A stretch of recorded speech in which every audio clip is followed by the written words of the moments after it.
SEO টিউটোরিয়ালের এই পর্বে আমরা এসইও সম্পর্কে কিছু তথ্য নিয়ে আলোচনা করব।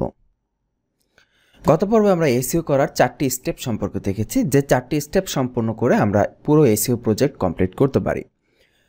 কিন্তু বিফোর আমরা পুরো কোর্সটি শুরু করার পূর্বে আমরা আপনাদেরকে নিয়ে কিছু কথা বলতে চাই। সেটা হচ্ছে, আপনি এই যে এসইও কোর্সটি শিখছেন, আমাদের এই ভিডিওগুলো দেখছেন, এই ভিডিওগুলো দেখার উদ্দেশ্য কী?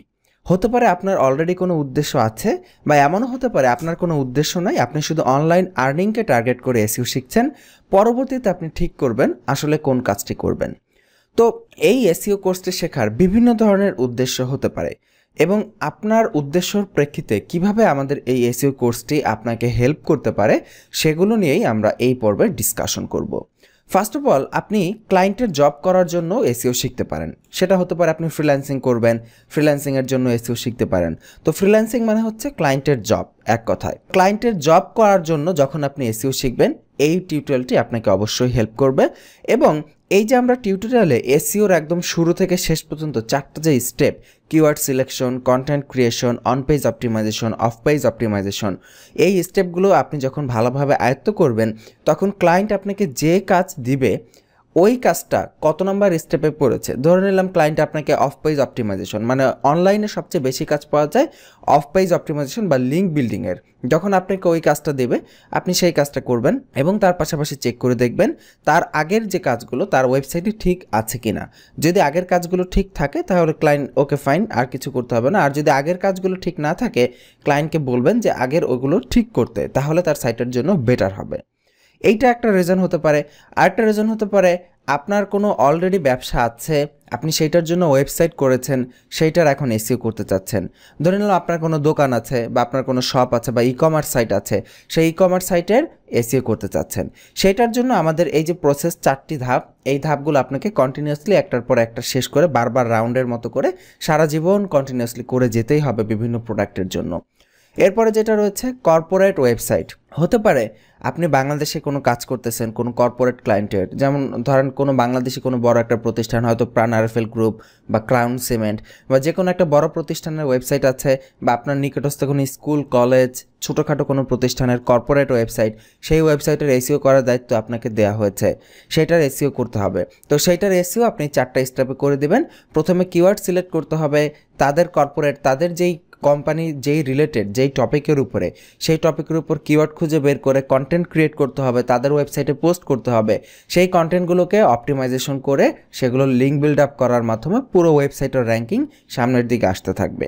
এবং এরপরে যেটা হতে পারে, বাংলাদেশে যেটা এখন বর্তমানে ট্রেন্ড চলছে, অ্যামাজন অ্যাফিলিয়েট। প্রচুর লোক অ্যামাজন অ্যাফিলিয়েটের দিকে ঝুঁকতেছেন, এবং এই অ্যামাজন অ্যাফিলিয়েটের জন্য এই এসইও কোর্সটি আপনাকে হেল্প করবে। কারণ হচ্ছে আমরা এখানে পুরো এসইওর মডেলটা দেখাচ্ছি, এবং এই এসইওর মডেল এবং অ্যামাজন অ্যাফিলিয়েট সাইট যারা করেন বা যারা এই বিজনেস করেন তারা জানেন যে এসইও হচ্ছে এই বিজনেসের একদম প্রধান এবং মেইন চালিকা শক্তি। সো দ্যাটস ওয়াই এই এসইও কোর্সটি আপনি সম্পূর্ণভাবে কমপ্লিট করতে পারলে অ্যামাজন অ্যাফিলিয়েটের কাজগুলো করতে পারবেন। এরপরে অনেকে সিপিএ মার্কেটিং করে। সিপিএ মার্কেটিংয়ের জন্য সবাই সাধারণত ফেসবুক মার্কেটিং বা অন্যান্য মার্কেটিং প্ল্যাটফর্মগুলো বেছে নেয়, আবার অনেকে এসইও করে। সো আপনি যদি সিপিএ মার্কেটিংয়ের জন্য ওয়েবসাইট করে বা ল্যান্ডিং পেজ করে সেটাকে এসইও করে গুগলের র্যাঙ্কিং আসতে চান, তাহলেও এই এসইও কোর্সটি আপনাকে হেল্প করবে।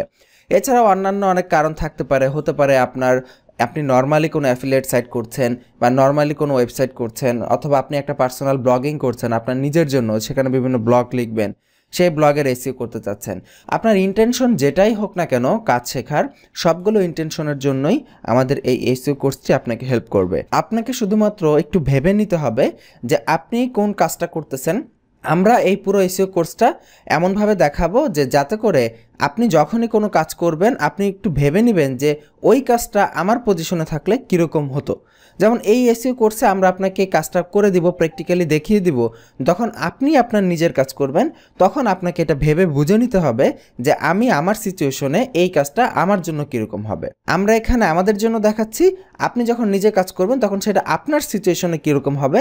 এইভাবে আপনি জাস্ট একটু চিন্তা করে নিলেই আপনার জন্য এই একটা এসইও কোর্স দিয়েই আপনি যত ধরনের কাজই করেন না কেন সবগুলো কাজকে খুব স্মুথলি আপনি কভার করতে পারবেন। এখানে আমাদের স্টুডেন্ট অনেকেই আছেন যারা আসলে হতাশ হয়ে পড়েন, যে বলেন যে ভাই আপনি তো আপনার সাইটের জন্য কিওয়ার্ড রিসার্চ দেখালেন, এখন আমি ক্লায়েন্টের কাজ করছি বা অ্যাফিলিয়েট মার্কেটিং করছি, আমি তো কিছুই বুঝতেছি না। কিন্তু এই যে বিষয়টা হচ্ছে এরকম যে আপনি ভাবতেছেন যে আমরা যে কিওয়ার্ড রিসার্চ আপনাকে দেখালাম সেটাই বুঝি শেষ, বা আমাদের জন্য বুঝি সেই কিওয়ার্ড রিসার্চ না। আপনি সবসময় ভাববেন যে আমরা যেটা দেখিয়েছি আমাদের সিচুয়েশন থেকে আপনি আপনার সিচুয়েশনে ওইভাবে কিভাবে এটাকে করতে পারেন, একদম এক্স্যাক্টলি ওইভাবে ট্রাই করবেন, দেখবেন একদম সব কিছু হুবহু সেম, শুধুমাত্র সিচুয়েশন আলাদা। আপনি আপনার সিচুয়েশনে, আমি আমার সিচুয়েশনে, আরেকজন আরেকজনের সিচুয়েশনে। সিচুয়েশন যেটাই হোক না কেন, কাজ করার ধরন, কাজের স্টাইল সব কিছু এক্স্যাক্টলি হুবহু একই রকম। সো এটা নিয়ে আপনারা কখনোই টেনশনে ভুগবেন না, এবং ভিডিওটি দেখতে থাকুন, আমাদের কোর্সটি কমপ্লিট করতে থাকুন, তাহলে এমনিতেই বুঝে যাবেন যে আমরা কতটা ইনডেপথ এবং কতটা ডিপলি এবং ডিটেইলসে আপনাদের সাথে আলোচনা করব বিষয়গুলো নিয়ে। আজকের পর্ব এই পর্যন্তই, আগামী পর্বের আমন্ত্রণ রইল। ভালো থাকবেন, আল্লাহ হাফিজ।